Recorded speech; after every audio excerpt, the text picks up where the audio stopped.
Hey guys, my name is Ronit Verma and welcome to Gopi Coaching Classes.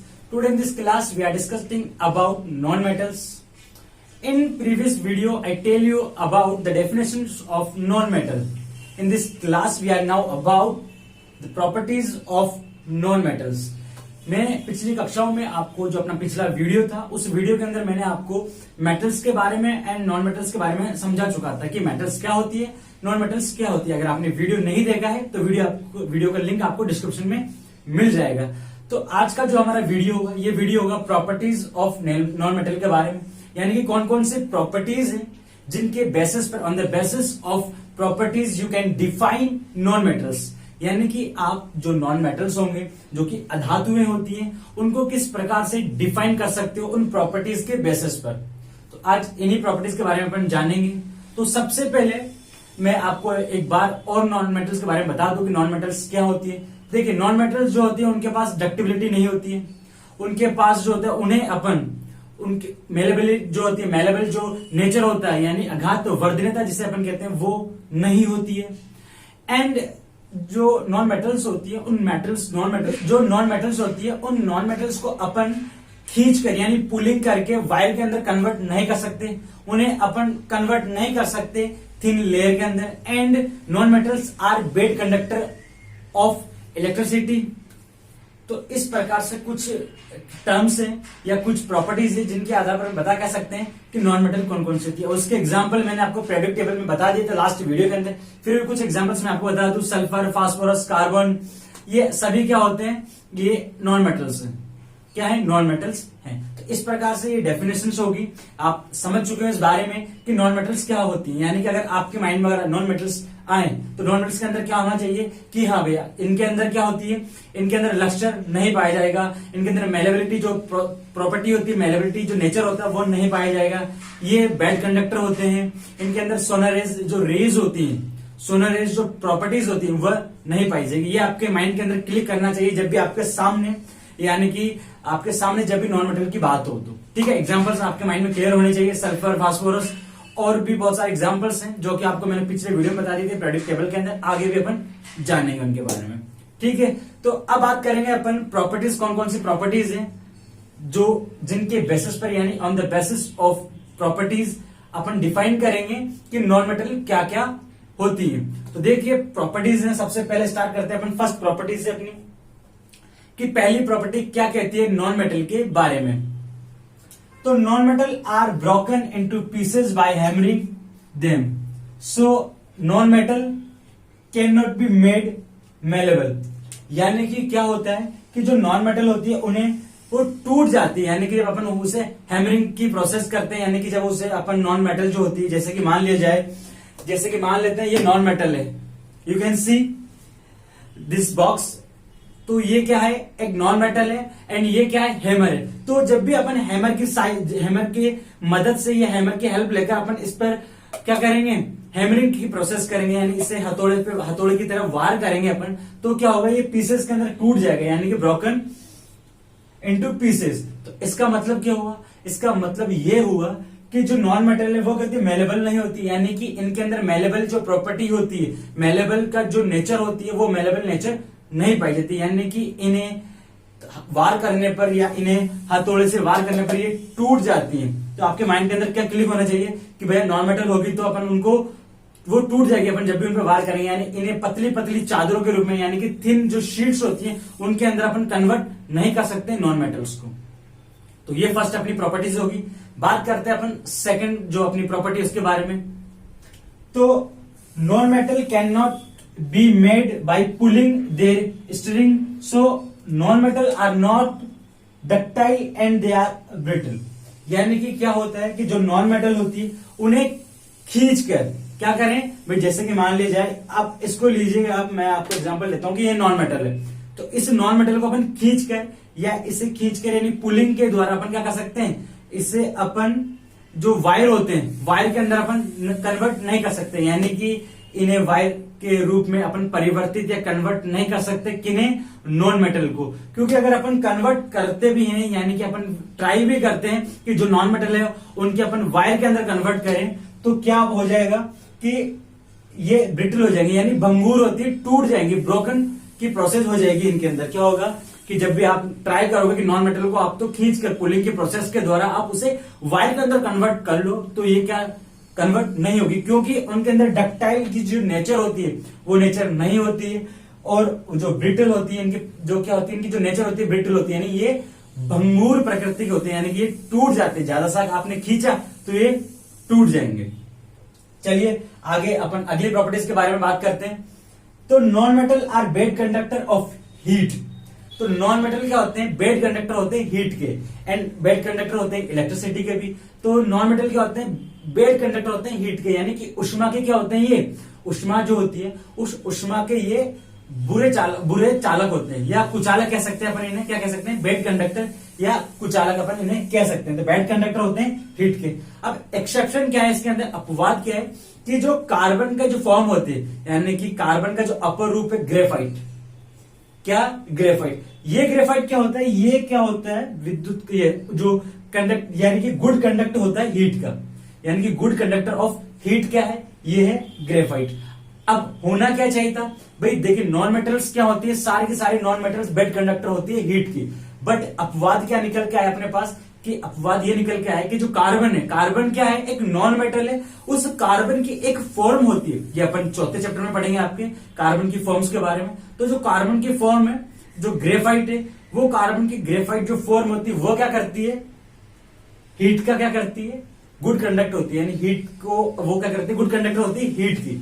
अब क्यों होती, क्योंकि देखिए जो कंडक्टर जो होती है, यानी कि जो इलेक्ट्रिसिटी कंडक्ट करे या फिर बात करें हीट को कंडक्ट करे, तो इसके लिए क्या होती है प्रोसेस, मतलब इलेक्ट्रॉन्स जिम्मेदार होते हैं इनके लिए, रिस्पॉन्सिबल कौन होते हैं, इलेक्ट्रॉन्स। तो ग्रेफाइट के अंदर क्या होता है, मुक्त क्या होते हैं, इलेक्ट्रॉन्स पाए जाते हैं। इस इलेक्ट्रॉन के कारण क्या होता है, जो कार्बन का फॉर्म है ग्रेफाइट, ये क्या करता है, गुड कंडक्टर होता है हीट का। तो एब्स्ट्रक्शन क्या हो गया आपके पास, एब्स्ट्रक्शन हो गया आपके पास ग्रेफाइट। ठीक है, तो क्वेश्चन आपके किस प्रकार से आएगा, क्वेश्चन आपके आएगा कि उस अधातु या उस नॉन मेटल्स का आप नाम बताइए जो कि क्या करती है, गुड कंडक्टर होती है हीट की। तो आप क्या बताएंगे कि ग्रेफाइट। ठीक है, रीजन आपको पता है कि क्यों होती है, क्योंकि मुक्त इलेक्ट्रॉन यानी कि फ्री इलेक्ट्रॉन होते हैं किसके अंदर, ग्रेफाइट के अंदर। ठीक है, अब बात करेंगे आगे अपनी प्रॉपर्टीज के बारे में। तो अगली प्रॉपर्टी क्या आपने, non metal do not have shine. भाई अपन ने क्या पढ़ा था, अपन ने पढ़ा था कि मेटल्स क्या होती है, शाइन होती है, यानी कि उनके अंदर लक्ष्चर जो नेचर होती है, लक्ष्चर बोले तो चमक वाली जो प्रकृति वो पाई जाती है मेटल्स के अंदर। तो अब क्या होगा कि non metal do not have shine, इनके पास ना लक्ष्चर की प्रॉपर्टीज होती है, लक्ष्चर की नेचर नहीं होती है, और ना ही इनके पास शाइन होती है। ठीक है, बट अब इसका भी एक एक्सेप्शन है। एक्सेप्शन क्या है इसका, कि आयोडीन, आयोडीन देखा होगा आपने, आपके घरों में नमक आता होगा, तो नमक की कौन सी नेचर होती है, शाइन होता है, व्हाइट कलर का होता है, बिल्कुल चमचमाता होता है। ठीक है, तो इस प्रकार क्या होता है कि एक्सेप्शन क्या हो गया इसका, एक्सेप्शन हो गया अपने पास आयोडीन, यानी कि आयोडीन वह नॉन मेटल है जो क्या करेगी, जो कि अब उसके पास क्या है, शाइन है, या फिर बात करें तो उसके पास क्या लक्ष्य जो होता है वो प्रॉपर्टीज है। ठीक है, आप देखिएगा जो आयोडीन होता है, आयोडीन किसके अंदर होता है, NaCl। आप बात करें तो साल्ट के अंदर आयोडीन होता है। तो जो नमक होता है वो चमकीला क्यों होता है, क्योंकि उसके अंदर जो आयोडीन है उसकी नेचर क्या है कि उसके पास शाइन होती है, जबकि आयोडीन क्या है, एक नॉन मेटल है। ऐसा होना नहीं चाहिए था। तो इस प्रकार ये भी क्या हो गया, एक एक्सेप्शन हो जाता है। ठीक है, तो सबसे पहले मैं आपको बता दूं एक्सेप्शन क्या होता है, कि 100 लोग हैं, सारे के सारे 100 लोग अच्छे हैं, सारे मतलब कि मान लेते 100 लोग हैं, उन 100 लोग में से 99 क्या होते हैं, 99 की जो मेजोरिटी वो गुड है, पढ़ने में बहुत अच्छे हैं। एक क्लास के अंदर 100 बच्चे हैं, 100 में से जो 99 जो बच्चे हैं वो पढ़ने में बहुत अच्छे हैं, हमेशा A ग्रेड मार्क्स लाते हैं। एक बच्चा है जो वीक है, तो वो वीक बच्चा क्या हो जाएगा, वो हो जाएगा एक्सेप्शन। क्या हो जाएगा, एक्सेप्शन है, वो बच्चा क्या है, अपवाद है, एक एक्सेप्शन है। ठीक है, इस प्रकार से इनके अंदर भी होता है, नॉन मेटल्स के अंदर भी, कि बहुत सारी नॉन मेटल तो सारी प्रॉपर्टीज होती है इनके अंदर, कि ये इनके एक के पास भी चमक नहीं होगी, लेकिन एक क्या है, एक जो वो वीक बच्चा है, यानी कि अपने पास कौन है, आयोडीन है, वो क्या है, अपवाद है, एक एक्सेप्शन है। अब बात करते हैं अगली प्रॉपर्टीज के बारे में। तो अगली प्रॉपर्टी क्या है, most solid non metal are very soft exception diamond. तो जितनी भी जो नॉन मेटल्स होती है या तो क्या होती है, सॉलिड फॉर्म में होती है या गैसीय फॉर्म में होती है। क्या होती है, सॉलिड फॉर्म में होती है या फिर गैसीय फॉर्म में होती है। अब देखिए सॉलिड, तो सॉलिड होती है, बट क्या होती है, सॉफ्ट होती है, ऐसा कठोर नहीं होती। क्या होती है, सॉफ्ट होती है। जैसे कि आपने देखा होगा चपाती, देखिए आपने चपाती, वो चपाती क्या होती है, सॉलिड होती है, लेकिन क्या होती है, सॉफ्ट होती है ना। ऐसा तो नहीं कि कठोर होती है, भाटे की तरह, पत्थर की तरह, स्टोन की तरह कठोर होती है, नहीं होती ना स्ट्रॉन्ग चपाती। हालांकि उसकी जो फॉर्म है, चपाती की फॉर्म कौन सी होती है, सॉलिड फॉर्म होती है। बट अगर बात करें अपन कि जो उसका जो नेचर है वो कौन सा होता है, सॉफ्ट नेचर होता है। कितने इजीली से अपन बाइट को क्या करते हैं, ब्लॉक करते हैं एंड ईटिंग की प्रोसेस करते हैं। इस प्रकार से क्या होता है, जितनी भी नॉन मेटल्स होती हैं वह होती तो सॉलिड है, बट क्या है, सॉफ्ट होती है। एक्सेप्शन क्या है, डायमंड। एक्सेप्शन क्या है, डायमंड। अब डायमंड में क्या होता है, एक कार्बन की फॉर्म होती है। कार्बन की एक्चुअली 3 फॉर्म होती है। बात करें कार्बन की कितनी फॉर्म है, 3 form, graphite, fullerene and diamond. तो जो डायमंड फॉर्म होती है वो क्या होती है, सबसे स्ट्रॉन्गेस्ट क्या होती है। अगर बात करें सबसे स्ट्रॉन्गेस्ट जो पदार्थ होता है नेचर के अंदर, वो क्या होता है, डायमंड ही होता है। क्या होता है, डायमंड होता है। तो जो एक्सेप्शन क्या हो गया, डायमंड। होना क्या चाहिए था, अकॉर्डिंग टू नॉन मेटल्स की प्रॉपर्टीज के अकॉर्डिंग होना ये चाहिए था कि सारी की सारी भैया वो 100 के 100 बच्चे क्या होने चाहिए थे, इंटेलिजेंट होने चाहिए थे। बट क्या हुआ, एक बच्चा निकल के आ गया वीक है, भैया उसकी तो थोड़ी सी गड़बड़ी है, उसको ए ग्रेड मार्क्स नहीं मिलते हैं। उससे क्या होते हैं, ए ग्रेड जो मार्क्स होते हैं उससे कम मार्क्स मिलते हैं, सी ग्रेड मार्क्स मिलते हैं उससे। तो इस प्रकार से ये क्या, जो डायमंड है, ये डायमंड वही बच्चा है जिसको क्या मिलेंगे, सी ग्रेड मार्क्स मिलेंगे। अंडरस्टैंड। तो इस प्रकार से क्या है, ये प्रॉपर्टीज है। आगे बात करेंगे अपन अगली प्रॉपर्टीज के बारे में। तो नेक्स्ट प्रॉपर्टी के बारे में बात करते हैं। नेक्स्ट प्रॉपर्टी क्या है कि melting and boiling point of non metal relatively low. यानी कि क्या होता है, जो नॉन मेटल्स होती है उनका जो मेल्टिंग पॉइंट है, उनका जो बॉइलिंग पॉइंट है, वो क्या होता है, बहुत लो होता है। क्या होता है, बहुत लो होता है। जबकि अपने क्या देखा था, अपने देखा था कि जो मेटल्स होती है उनके जो मेल्टिंग एंड बॉइलिंग पॉइंट होते हैं वो क्या होता है, बहुत हाई होते हैं। ठीक है। तो नॉन मेटल्स के क्या होते हैं, नॉन मेटल्स के जो मेल्टिंग पॉइंट्स होगा एंड जो इसका बॉइलिंग पॉइंट होगा। मेल्टिंग पॉइंट क्या होता है, मेल्ट मतलब क्या होता है, जैसे आइसक्रीम होती है वो करती है, मेल्ट हो जाती है यानी पिघल जाती है। ठीक है। क्या होता है, पिघल जाती है। वाटर क्या होता है, वाटर उबलता है यानी बॉइल होता है।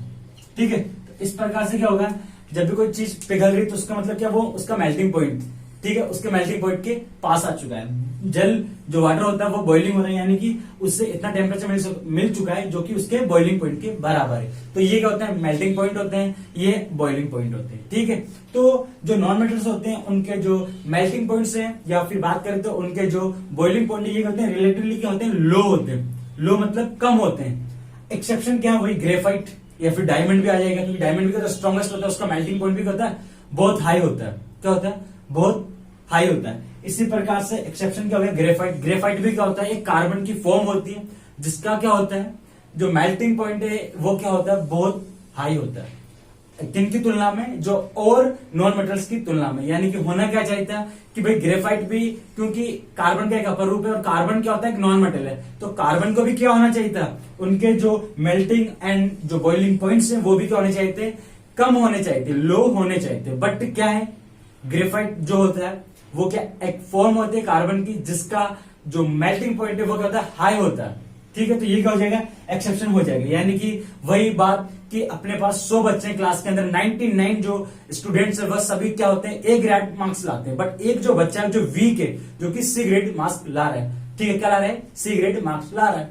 तो इस प्रकार से क्या होगा, अपना जो ग्रेफाइट है वो भी क्या है, उस बच्चे के समान है जो क्या हो रहा है, एक अपवाद की तरह, यानी कि एक एक्सेप्शन है। ठीक है। तो इस प्रकार से अपना ये पॉइंट क्लियर होता है। एंड बात करते हैं अगले पॉइंट के बारे में। तो bromine is a non metal that is in liquid form. All of non metal are either solid और गैस। तो क्या होता है, जितने भी नॉन मेटल्स होती है वह कौन सी फॉर्म के अंदर होती है, या तो वह सॉलिड फॉर्म में होगी या फिर वो गैस फॉर्म में होती है। बट क्या होता है, ब्रोमीन एक ऐसा नॉन मेटल है जो कि क्या होता है, लिक्विड फॉर्म में होता है। तो ब्रोमीन क्या हो गया, ब्रोमीन भी क्या हो गया, एक ऐसा क्या हो गया, एक्सेप्शन हो गया। क्या हो गया, एक्सेप्शन हो गया, यानी कि एक अपवाद हो गया। क्या हो गया, एक्सेप्शन हो गया। तो इस प्रकार से अपन क्या कह सकते हैं कि नॉन मेटल सारी की सारी या तो सॉलिड होंगी या फिर गैस होंगी, दो ही फॉर्मेट की। बेसिकली तो क्या हो गया, यानी कि बात करें नॉर्मली या जो मेजोरिटी होगी जो नॉन मेटल्स की, वो कौन सी फॉर्म के अंदर होगी, सॉलिड फॉर्म के अंदर होगी या फिर गैस फॉर्म के अंदर होगी। बट ब्रोमीन एक ऐसा नॉन मेटल है जो कि क्या होता है, लिक्विड फॉर्म में होता है, लिक्विड फॉर्म में होता है। तो इस प्रकार से जो ब्रोमीन है वो ब्रोमीन क्या हो गया, एक्सेप्शन हो गया। वही एग्जाम्पल वापस से 100 बच्चों की क्लास में अपने पास 99 बच्चे क्या है, ए ग्रेड मार्क्स लाते हैं। बट एक जो बच्चा है, एक जो स्टूडेंट वो वीक है, सी ग्रेड मार्क्स ला रहा है। तो ब्रोमीन किसके समान है, ब्रोमीन एग्जैक्टली ब्रोमीन जो है उस सी ग्रेड वाले बच्चे के समान है। इस प्रकार से ये कुछ प्रॉपर्टीज थी नॉन मेटल की, अपन ने प्रॉपर्टीज बात कर चुके हैं फिजिकल प्रॉपर्टीज के बारे में, जिनके बेसिस पर on the basis of this properties you can define non metals. यानी कि आप क्या कर सकते हो, डिफाइन कर सकते हो, रिकॉग्नाइज कर सकते हो एक नॉन मेटल को इन प्रॉपर्टीज के बेसिस पर। इस प्रकार से नॉन मेटल अपना कंप्लीट होता है। आज के वीडियो में हम सिर्फ इतना ही पढ़ेंगे। वीडियोस में जो भी मैंने टॉपिक पढ़ाया है नॉन मेटल्स के बारे में, अगर आपके कुछ डाउट्स हो या किसी भी प्रकार के आपके माइंड के अंदर क्वेश्चंस हो तो आप मुझसे कमेंट सेक्शन के अंदर पूछ सकते हो, या फिर जो मेरे कॉन्टेक्ट नंबर है वहां पर भी आप पूछ सकते हो जो भी आपके डाउट्स हो या भी जो भी आपके माइंड के अंदर क्वेश्चंस हो। तो वीडियो अगर आपको अच्छा लगे, वीडियो के अंदर पढ़ाने का तरीका आपको समझ में आया हो, या फिर टॉपिक्स आपके जो कंसेप्ट आपको टॉपिक का जो कंसेप्ट था वो समझ में आ चुका हो, तो प्लीज वीडियो को लाइक जरूर करें एंड अपने दोस्तों के साथ जरूर शेयर करें चैनल को। इस चैनल पर आपको स्टडी से रिलेटेड, आपकी 10th क्लास से रिलेटेड जितने भी बहुत सारी वीडियोस आपको मिल जाएंगी। एंड मैंने first and second chapter complete करा चुका हूं 10th क्लास का, तो उन्हें भी मिल जाएगी, आपको सारे वीडियोस मिल जाएंगी। एंड स्टडी से रिलेटेड यानी कि जो स्टडीज होती हैं, कौन कौन सी बुक्स आपको पढ़नी चाहिए, एक स्टूडेंट को किस प्रकार से आप बेहतर बन सकते हो आपकी लाइफ के अंदर, वो सारी वीडियोस भी मैं बनाता हूं, तो वो भी आपको मिल जाएगी। यानी कि ऑल ओवर ये चैनल आपके लिए बहुत बेनिफिट होने वाला है, यहाँ आपको सीखने को बहुत कुछ मिलेगा। तो प्लीज चैनल को लाइक जरूर करें एंड सब्सक्राइब जरूर करें एंड शेयर कीजिएगा अपने दोस्तों के साथ, ताकि आपके दोस्त भी आपको फिर थैंक यू बोले कि आपने कुछ अच्छा चैनल हमारे साथ शेयर किया है। तो मिलते हैं अगले वीडियो के अंदर, तब तक के लिए टेक केयर, बाय बाय।